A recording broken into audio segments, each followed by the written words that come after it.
tokoh yang mengikhtiarkannya secara serius, dan 2 diantaranya hadir bersama kita di sini. Kiai Said Agil Sirot sebagai Ketua Umum PBNU pada masa itu, saksi sejarah yang memperjuangkan terus-menerus, dan juga didorong oleh yang junior, Panglima Santri Gus Muhaimin. Karena itu malam ini menjadi luar biasa, karena kita merayakan Hari Santri di Tegalrejo, dan saksi sejarah proses terjadinya hari ini ada hadir bersama kita dan akan memberikan kepada kita semua bekal sesudah ini. Saudara-saudara semua, para santri yang saya hormati, yang saya sayangi, adik-adik semua, kalau kita bayangkan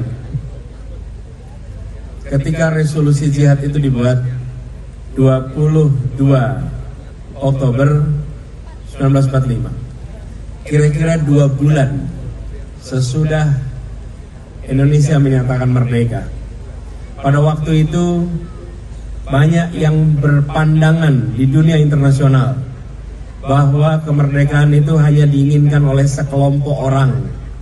Sekelompok orang ini tidak mewakili seluruh bangsa. Sampai kemudian mereka mengirimkan pasukan-pasukan kembali ke Indonesia sambil menganggap bahwa rakyat Indonesia tidak menginginkan kemerdekaan. Lalu terjadilah peristiwa di Surabaya. Dengan adanya resolusi jihad itu berangkat ribuan, belasan ribu, puluhan ribu mempertahankan. Tapi ada yang bayangkan, usianya belasan tahun, berangkat menuju medan laga. Bayangkan apa yang dikirimkan pesan dari para ibunya, para ayahnya, kepada para santri semua yang berangkat, yang mereka minta izin kepada orang tuanya, minta doa dari para kiai untuk berangkat ke medan tempur, tanpa mereka tahu nantinya akan pulang dengan badan atau pulang tinggal nama. Adik-adik semua, hari ini kalau kita mendengar ceritanya seakan sebagai peristiwa kecil. Bayangkan kalau hari itu kita berada di sana. Bayangkan kalau hari itu kita mengambil pilihan untuk terlibat. Itulah sebuah kekuatan dari resolusi jihad.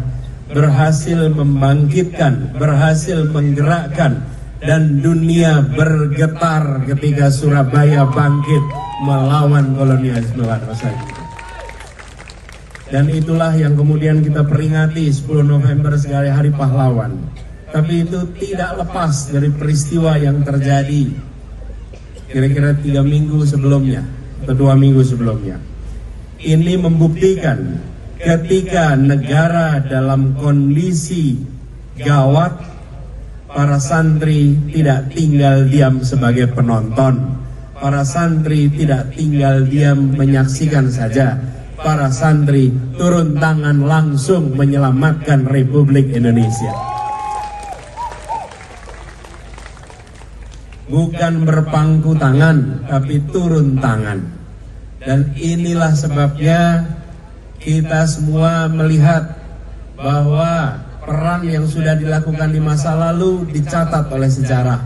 Tugas kita hari ini bukan hanya memahami sejarah. Tugas kita hari ini adalah membuat sejarah baru santri untuk Indonesia ke depan.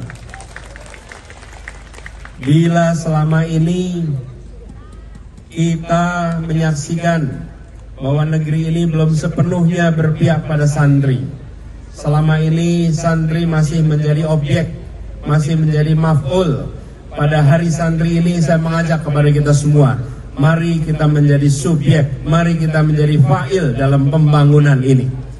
Menjadi penggerak yang terlibat langsung, yang terlibat secara terbuka di semua sektor. Tadi yang disampaikan Panglima Santri Gus Muhaimin tegas, semua para santri ini setelah selesai mondok, setelah selesai nyantri, bersiaplah terjun langsung menjadi pemimpin-pemimpin di semua sektor. Tadi disebut yang pemerintahan, tambahkan nanti yang menjadi pengusaha. Siap jadi pengusaha? Dari pengusahanya jangan mikro saja, pengusaha mikro, pengusaha menengah, dan pengusaha raksasa di Republik ini. Menjadi alim ulama yang tersohor, yang diikuti bukan saja di negeri ini, tapi juga di negeri lain. Menjadi tuan rumah di negeri sendiri dan tamu mempesona di negeri orang. Sehingga peran itu ada di semua lini, di semua sektor. Ini harus dipersiapkan dari sekarang. Di satu sisi, pondok-pondoknya menyiapkan, santrinya bersiap. Tapi yang tidak kalah penting, negaranya harus memfasilitasi pondok-pondok dengan lebih baik lagi. Pesantren-pesantren dengan lebih baik lagi. Dan memberikan kesetaraan kesempatan untuk mendapatkan pendidikan yang lebih tinggi yang setara, sehingga para lulusan dari pesantren ini bisa masuk ke perguruan tinggi terbaik di Republik ini, bisa masuk ke perguruan tinggi terbaik di seluruh antero dunia. Kesempatan kesetaraan itu harus dibangun. Insya Allah itu yang menjadi salah satu prioritas utama bagi apa yang akan digarap oleh Amin. Tahu nggak Amin kepanjangannya dari apa? Diulangi. Allahumma insya Allah. Doakan ikhtiar membawa perubahan bisa terlaksana. Ikhtiar menghadirkan perubahan yang berkeadilan bisa dilaksanakan. Dan bila itu terjadi, insya Allah akan dirasakan manfaatnya oleh semua. Sekali lagi kepada para santri, para alim ulama, para kiai, kami mengucapkan selamat Hari Santri. Insya Allah ini bukan saja menjadi perayaan, tapi ini menjadi peringatan yang mengingatkan kita atas peran yang sudah dikerjakan di masa lalu dan mengingatkan kita atas sejarah yang harus kita buat di masa yang akan datang. Terima kasih atas perhatiannya. Allahumma muwaffiq ila aqwamit thoriq. Assalamualaikum warahmatullahi wabarakatuh.